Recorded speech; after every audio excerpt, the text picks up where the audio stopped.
दोस्तों IPC 498A हमारे देश में सबसे अधिक दुरुपयोग किए जाने वाले कानूनों में से एक है दोस्तों, और जिसमें अपराध साबित होने की दर 3% से भी कम है दोस्तों। और जब भी कोई महिला ऐसी किसी क्रूरता का शिकार होती है तो क्या करती है, निकटतम पुलिस थाने में जो है एफआईआर दर्ज करा देती है, शिकायत दर्ज करा देती है। और महिलाओं के विरुद्ध जो है सीडब्ल्यू सेल में भी शिकायत दर्ज करने का अधिकार है दोस्तों। और पति को आरोपी के रूप में हो जाता है। उसके बाद में क्या होता है, पुलिस से बातचीत करनी होती है दोस्तों। अगर आप भी इस तरीके की क्रूरता का, आप पर भी क्रूरता का झूठा आरोप लगाया गया है दोस्तों, और आपके खिलाफ झूठी शिकायत या एफआईआर होने पर पुलिस स्टेशन से आपके लिए फोन आया है दोस्तों, तो आपको स्टेप बाय स्टेप किन चरणों से गुजरना है दोस्तों, ये इस वीडियो में आज हम लोग समझने वाले हैं। जय हिंद, नमस्कार, मैं एडवोकेट आशीष मिश्रा।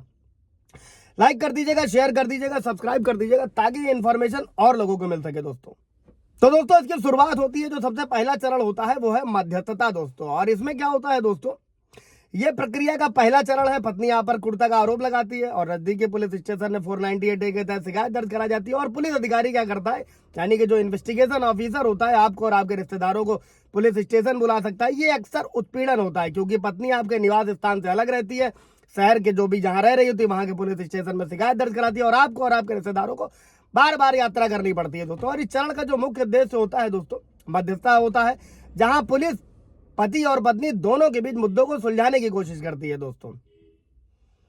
अभी मध्यस्थता के बाद में क्या होता है दोस्तों, कि अगर मध्यस्थता सफल नहीं होती है, फेल हो जाती है, तो क्या होता है, पुलिस शिकायत को एफआईआर में बदल देती है दोस्तों, और उसे दर्ज कर लेती है। और इस चरण में आपको जांच में शामिल होना होगा, क्योंकि औपचारिक जांच की शुरुआत की जाएगी दोस्तों। और आप इस चरण में एफआईआर की जो है कॉपी भी ले सकते हैं दोस्तों, जो एफआईआर दर्ज करी गई है। और अक्सर धारा 498 को आईपीसी की अन्य भी धाराएं लगा दी जाती हैं, जैसे आईपीसी 406, 420, 504, 506 डीवी एक्ट है दोस्तों। और गंभीर धाराओं में भी 376, 377 कई सारी महिलाएं पति और उसके घर वालों को परेशान करने के लिए बड़े भाई पे, छोटे भाई पे, रेप जैसी तमाम और गंभीर धाराओं में भी मुकदमा दर्ज करा देते हैं, या फिर अन्य धाराएं जोड़ दी जाती हैं दोस्तों। और इस चरण में दोस्तों जांच में शामिल होने से पहले हमेशा पुलिस से सीआरपीसी 41A का नोटिस पर जोर दें और उनसे मांगे, जो अब नए कानून में भारतीय नागरिक सुरक्षा संहिता की धारा 35 के सबसेक्शन 4 के तहत है दोस्तों। और दोस्तों एक बार जब आपको 41A का नोटिस मिल जाता है, तो आप और आपके जो रिश्तेदार हैं जिनको आरोपी बनाया गया है, सीआरपीसी की 61, 161, 164 के तहत पुलिस को औपचारिक रूप से अपना बयान दे सकते हैं। और अगर आपके पास में अपनी बेगुनाही को साबित करने के लिए मजबूत आधार है, तो आप अपने लिए जो सबूत है वो पुलिस के साथ साझा कर सकते हैं और एफआईआर को बंद भी कर सकते हैं। लेकिन वास्तव में शायद ही कभी ये होता है दोस्तों।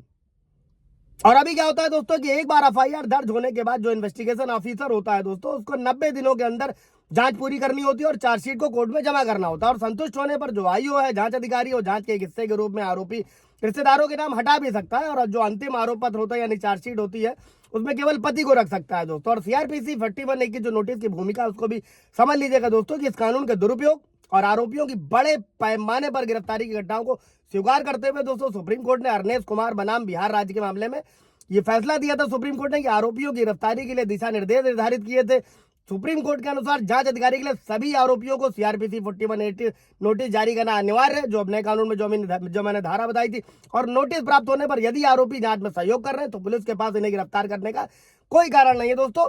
जो भी 7 साल से कम के अपराध है, उसमें भी सुप्रीम कोर्ट का जजमेंट है कि तत्काल गिरफ्तारी ना करी जाए। लेकिन अगर गंभीर धाराओं में मुकदमा दर्ज करा है, तब क्या होगा दोस्तों, समझते रहेगा। अभी नोटिस मिलने पर क्या है, अगर आरोपी जांच में सहयोग कर रहे हैं तो पुलिस को गिरफ्तार नहीं करना है। इसी के साथ में दोस्तों, अगर गंभीर धाराओं में झूठा मुकदमा दर्ज करा है, तो उसमें अग्रिम जमानत भी ले लेना चाहिए दोस्तों, और सभी आरोपियों को सुरक्षा मिल जाएगी। और आपको अग्रिम जमानत के लिए कब आवेदन करना चाहिए दोस्तों, जैसा कि पहले बताया दोस्तों, आमतौर पर आईपीसी 498 को आईपीसी की और धाराओं के साथ जोड़ा जाता है, जो बीएनएस में भी व्यवस्था करी गई है। अगर एफआईआर में जो दर्ज धाराएं हैं उनमें 7 साल से कम की सजा का प्रावधान है दोस्तों, तो आपको एंटीसिपेटरी बेल लेने की जो है जरूरत नहीं है दोस्तों। अगर एफआईआर की धाराओं में 7 साल या उससे ज्यादा के प्रावधान है, तो आपको अग्रिम जमानत लेनी चाहिए दोस्तों।